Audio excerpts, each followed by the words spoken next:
It is June 13, 2025, and today we're going to talk a little bit about sidewalks in connection with the city's budget process, which is underway, or should be. The city council should finish the budget next week.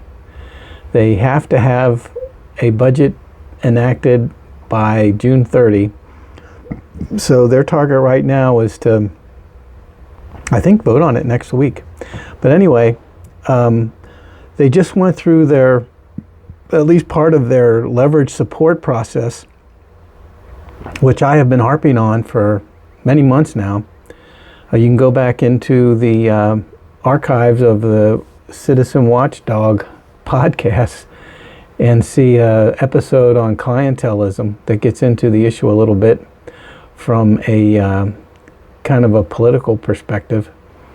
And I think I talk about leverage support in some of the other episodes that I've done. But you can go back and go through those or listen to those to get more background. But basically, leverage support is money out of the general fund that's given to numerous nonprofits here in the city for various different reasons in various different amounts. And people apply for it with the city manager, and the city manager's office evaluates the applications. They come up with a proposal to fund X number of nonprofits for X levels of funding, and it goes to the city council and it goes to the mayor. Well, the odd thing is that the mayor and the city council can adjust the amounts that are submitted by the city manager, and it's very arbitrary. You don't know what criteria they use. I'm not sure there's any real safeguards in place with respect to those adjustments. For example, why don't we have the mayor and the city council sign a certification that they do not have a conflict of interest with any of the leverage support partners where they are recommending an adjustment? How about the city line out the criteria that the mayor and the city council must use when making adjustments? Those types of things are absent. And so it has me very interested in how this works, because it is high risk for corruption.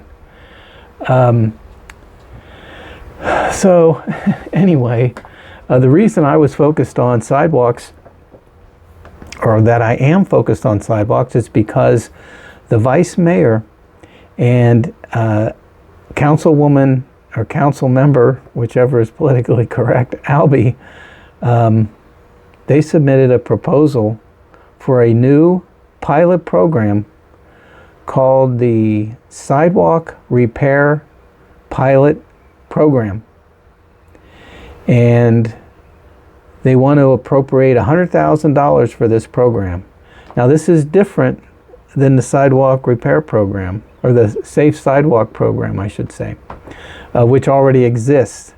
It's in the municipal code that sidewalk maintenance is a joint responsibility of the city and the property owner abutting the sidewalk, and the rules are very detailed about how that relationship will work and who has to pay for what when, and it's pretty complicated, but that's not what the vice mayor and Miss Albi are talking about. They want a different sidewalk repair program, and the reason I'm particularly interested in it is not because I have problems with my sidewalks, but they want to use the railway money for it. And this is exactly what the opponents to the rail sale were worried about. You're going to have these city council people just layering on all of these ways to spend that railway money. And in the case right now, the city has adopted a plan for spending that money. It's called Cincy on track. And the whole point of the plan is to spend that railway money in an equitable way. Now, I'm not going to endorse the entire plan as being the best thing since sliced bread, but at least the city has a plan that they can stick to, that they believe is equitable, and spend that money fairly. But here you got two members of city council. They want to layer on top of the Cincy on Track plan another pilot program where, if it's successful, we can have the city paying for all our sidewalk repairs using railway money, because we have a lot of railway money, and we might as well use it on our friends and relatives. I mean, we ought to use it for the citizens of Cincinnati, the homeowners, property owners. So the way it's supposed to work, from the memo I saw from the city manager, is that the DOT department, transportation department, they run the Safe Sidewalk program, and they're going to be running the Street Sidewalk Repair Pilot Program, I guess. But the whole program is based on complaints. So if you have a hazardous sidewalk and somebody calls it in, complains to the city about the terrible condition of your sidewalks, DOTE will send somebody out. They'll inspect the sidewalk, and they will determine whether the sidewalk is good, fair, or condemned. And good means no repair. Fair, I think, means you're on notice that you need to repair at some point. And condemned is you need to repair this right away. And there's different ways there's only two ways to pay it. One, you can pay a lump sum to the city, or two, they'll take it out of your property taxes. And that's the status quo. So here comes the vice mayor and the city council member Albi, and they want to fool around with that. It's not good enough that this program is in place. Nobody really likes it, but we all live with it. But they want to complicate things, because that's the nature of the railway sale. The railway sale does nothing. Yeah, it gives more money. Well, we'll see. But what it does is inserts politics into the use of that railway money, and not in a good way. The Cincy on Track plan, at least that is, some kind of systematic approach to spending that money. But the way that the street repair pilot program is going to work is it's going to stay complaint-based. It will focus on condemned sidewalks. And somehow the city manager has identified 7 neighborhoods. Let me see if I have that. Yes, they've identified 7 neighborhoods where the city would implement the sidewalk repair program. And they are East Westwood, Villages at Roll Hill, South Cumminsville, Millvale, English Woods, North Fairmount, and South Fairmount. So if there are condemned sidewalks in those neighborhoods, the property owners are going to be eligible, if this pilot program works, they're going to be eligible to get let off the hook. If they have condemned sidewalks, hey, no problem. The city will come in and we'll fix it. The city won't go to them and say, hey, listen, if you pick up 50% of the cost of maintaining that sidewalk, of fixing that sidewalk, we'll kick in the other 50%. Or if you, I don't know, there's probably other conditions or other ways they can stretch that money. But my problem is with the railway money, it has to be used for existing infrastructure. I'm pretty sure the sidewalks would be considered city infrastructure, but I think the municipal code about the safe sidewalk program that requires that the homeowner abutting the sidewalk pays, I think that complicates things in terms of whether it's legal to use railway money for that purpose. At least it seems muddy to me. And I wound up, when I saw that this was going to be proposed, I submitted a public records request for any legal opinion or legal analysis that said that voting on this is legal, that they're voting on a legal proposal.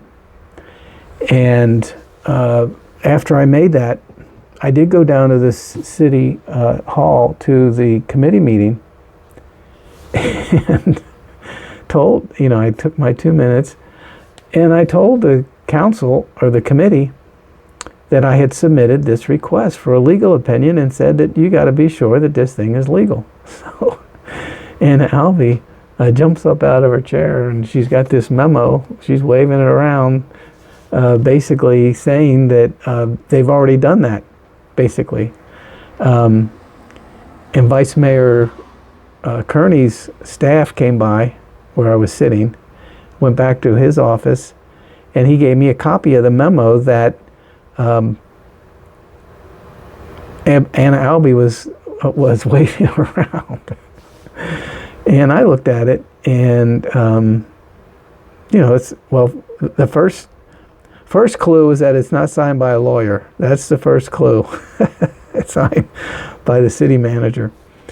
And it doesn't really go into legal authority whatsoever. It doesn't discuss the whole, existing infrastructure issue, which is what I'm looking at. I'm looking for somebody to say, yes, this is existing infrastructure and municipal code, whatever the code number is, doesn't interfere with the city's ability to use railway money for this purpose. That's what I'm looking for. Because if this thing is supposed to go on for perpetuity and that money's never supposed to be depleted, which is the idea, whatever this city council does or the next city council does with respect to the railway trust and the way that money is spent, that sets precedent. So even if this is city owned or existing infrastructure, despite the municipal code that says the cost should be shared, you want to see the legal opinion because you don't know if it's written in such a way that it's going to open the door to other spending that may or may not be existing infrastructure, or it may be an even grayer or more gray area in the law. So when you layer on these programs to the Cincy on track, which is supposed to take like 10 years to get through, when you layer on these programs, you want to have a record of the actions you've taken with respect to spending this money. And that's kind of all I'm asking for. But I got back from the hearing, and the next day I submitted the request for the legal opinion on the 9th. On the 10th, it was denied. And the denial was based on attorney-client privilege. And I had run into that before on a request, but I didn't think it was important enough to really fight about it. So I didn't really read all the legal sites that they had provided in their denial. But this time I did. And the Ohio Code is not very friendly to people trying to get public records from their government. In the case of attorney-client privilege, it is very, very broad. You can have any discussion with a lawyer that works for the city, and whether it has anything to do with, a legal question or a lawsuit or anything to do with a question of law, it's covered. But even if you just converse with them about anything, is the way the case law reads, it's covered by attorney-client privilege. They don't want to get into a situation where they have to dissect the middle of a conversation, or they don't want to get into that. And I don't really blame them for not wanting to get into all that. But there are ways to define attorney-client privilege than what the case law has wound up with, because they could exempt anything from disclosure that involves the solicitor's office. So the case law is pretty strong in the city's favor, and I'm not a lawyer, so I don't know what the chances are of getting a favorable decision if we challenge their withholding. I don't really feel like spending a lot of money on lawyers all the time, but it may be worthwhile in this case. But what I've done is I've asked for a waiver. I sent a letter to the mayor and the city council, and I think I threw the city manager in because she may have been the one that asserted the privilege, or at least they'll claim asserted the privilege. And I asked the city to waive the privilege. All they got to do is say, yeah, we don't want to assert our privilege over those documents, even though the law says we can. We think we ought to make a disclosure in the interest of transparency, and we're going to release whatever it is Mr. Zinser is asking for. So what do you think the chances are of that? Anyway, but that's the next step that I took, and we'll see what happens. But at the end of that request, I says, if you don't waive, if you decide, or whoever decides not to waive the request or not to waive the privilege, I would like to know the title of that person and the reasons why that person is not waiving the privilege. Because I do think an argument can be made in Ohio law that those two pieces of information must be provided. So who knows, maybe there'll be one big lawsuit, but I really think if there is now a legal opinion out there or in the city about the legal uses of railway money, I think the public ought to see it. So that's why I'm going after it, not because it's $100,000, not because I think it's unfair, although I do think that a safe or a sidewalk repair program, the way it's designed, I think it's got significant flaws. And in order to be fair, they really need to put some deliberation into how to structure the program. If it were me, I'd forget about the seven neighborhoods. I'd put any property right now that has condemned sidewalks, and these city council members want to share railway money with those citizens to fix their sidewalks, why limit it to those 7 neighborhoods? Even though seven of those neighborhoods, and Miss Kearney made sure that this was part of her request, that these need to be rising 15 neighborhoods. So that's her insistence, and of course the All for One and one for All and All for One City Council will go along with it. But I'm not so sure that's a fair use of the railway money. They ought to just put the property owners with condemned sidewalks, put them in a hat, and pick out as many as you can that will use up $100,000. So that's my solution. And although you're letting those property owners off the hook if it's legal to do so, they all had an even chance. All the property owners with a condemned sidewalk had an even chance of getting assistance from the city.